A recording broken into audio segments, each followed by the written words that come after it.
महिला के लिए माँ बनना उसके जीवन का सबसे हसीन पल होता है। इस हसीन लम्हे के लिए वह पूरे 9 महीने तक शिद्दत से इंतजार करती है। माँ बनने के बाद औरत को एक तरह से दूसरी जिंदगी मिलती है।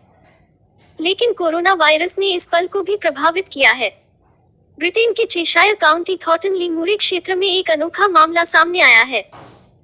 लॉकडाउन ने यहाँ के लोगों के जीवन पर गहरा असर डाला है। इन्हीं में से एक है 34 वर्षीय एम्मा फियरन, जो हाल ही में तीसरी बार मां बनी है। इस बात से सभी वाकिफ है कि डिलीवरी के वक्त एक महिला को इतना दर्द होता है, इसका अंदाजा भी नहीं लगाया जा सकता। लेकिन एम्मा ने यह साबित कर दिया कि मां से बड़ा कोई योद्धा कोई नहीं होता। दरअसल एक घर में ही खुद अपने बेटे को जन्म दिया, और वह भी बिना किसी डॉक्टर की मदद के। हैरानी की बात यह है कि मां ने डिलीवरी के लिए अनोखी तरकीब अपनाई, जिसके लिए शायद ही कोई और हिम्मत करे। डिलीवरी जब करीब आई तो उस वक्त लॉकडाउन था, इस कारण वह अस्पताल जाने में असमर्थ थी, उन्हें कुछ सूझ नहीं रहा था। फिर उन्होंने घर पर खुद ही डिलीवरी करने का मन बनाया।